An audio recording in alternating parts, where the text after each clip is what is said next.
Take a look at today's top talkers, folks. The race for the presidential nominations is getting tighter. The latest polls show that the front-runners' leads in Iowa are getting smaller and smaller as we get closer to the caucuses. Democratic candidate and Senator Bernie Sanders, he continues to rise in the polls as he focuses his attention on income inequality, climate change, and higher education. Sanders has cut Hillary Clinton's lead in Iowa to just 7 points, according to a Bloomberg Des Moines Register poll of likely Democratic voters in the first-in-the-nation caucuses state. And it may be less about Clinton losing ground than it is about Sanders gaining it. The poll suggests 96% of his supporters are motivated by his candidacy and not a desire to oppose Clinton's. Meanwhile, this man, Ben Carson, closing the gap against Donald Trump. His post-debate surge has been especially strong in Iowa, where this weekend's polls show him now trailing Trump by 5 percentage points. By the way, polls margin of error 4.9. So he is getting very, very close. And this typically happens, obviously, the big talk for the last couple of months has been what seems to be the unstoppable Donald Trump. Yeah. But as we get closer, and it's not just about sound bites, it's not just about sensationalism, it really starts to become about the issues and what those voters want to know about. It's going to come down to, all right, well, we hear a great talk. Let's hear what your plan is for, for the economy, for international policy, for a variety of things. And a lot of people have been saying that Trump is he's not been expressing his policy. Yeah. Sanders, these other people, Ben Carson. Could you guys just hear? I got an email. They could hear it downstairs because of this thing. But obviously, as we get closer, you're going to start seeing a big shift in who is leading the polls. All right. Well, from presidential candidates in 2016 to presidential candidates in 2020, Justin Bieber cried, Nicki Minaj called out Miley Cyrus, and Kanye West is running for president in 2020. If you missed the VMAs last night, we have a quick recap for you. Let's start off with Justin Bieber. Maybe it was his new hairstyle that people can't stop talking about getting in his eyes, or maybe he just proved that he had more emotions than anyone in the building as he cried on stage after his performance. Next up, Taylor Swift and Nicki Minaj proved to fans that they are getting along just fine following the whole Bad Blood nomination debacle as they performed together.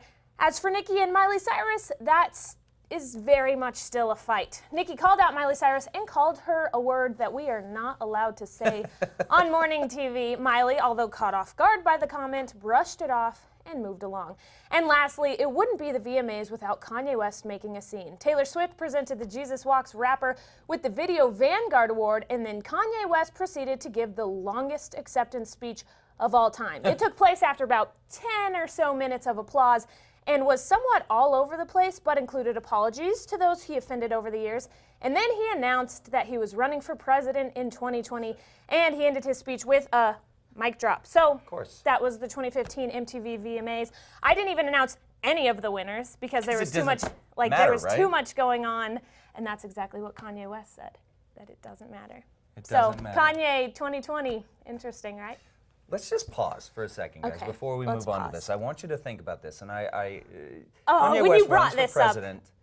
That means Kim Kardashian would be first lady. First lady just Kim let Kardashian. That soak in just a little bit, and then shake that off. Shake it off. Anyway, let's just shake that off and move on to other news. And this one I was very sad about. Of course, I say a lot of times, guys, I'm a big fan of horror movies. Very sad news out of Hollywood. Tinseltown loses one of its masters of the macabre. Iconic director Wes Craven has passed away after a battle with brain cancer. His family confirmed his death to The Hollywood Reporter, and Craven verified Twitter and Instagram accounts carried a photo of him with the caption reading, Wes Craven, 1939-2015. Now, Craven, of course, best known as the writer and director of the Nightmare on Elm Street series. He is also credited with reinventing, really, the teen horror genre. Craven found success in making a satirical commentary on that very genre he helped recreate with the Scream series. He was born in Cleveland, Ohio, taught English briefly before trying his hand at directing horror. Craven was 76 years old, and one might be able to argue that he is one of the masters, one of the contemporary masters. John Carpenter, Wes Craven, Clive Barker, Tobe Hooper, these amazing guys that really reinvented what the horror genre was in the 80s, and he kept reinventing it. So, you know, I didn't even know that he was ill. I didn't know that he had brain cancer. Yeah. So to me, it was very shocking when I saw this late last night that he had passed away. Like horror movies, don't like them. You have to admit the man made an indelible mark on cinema. So he will be definitely missed. Yeah. All right, well, a Texas community has gotten an exclusive look at Google's self-driving car on Saturday. Google selected Austin to be the first city outside of California that the company will be testing the first fully self-driving cars. The pod-like cars are loaded with sensory technology that allows the vehicle to see its surroundings for up to a football field away. Wow. It can also detect light changes, lane closures, and when pedestrians or bicyclists are around it. Residents can expect to see the cars hit the streets next week in the northern part of the city. The mayor of Austin says they were chosen because they are an innovative and entrepreneurial town.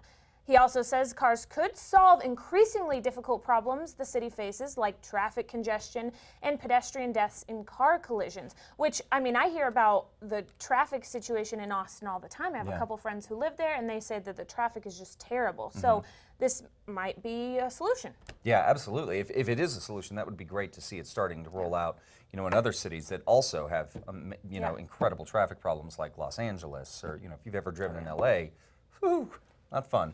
It is not fun.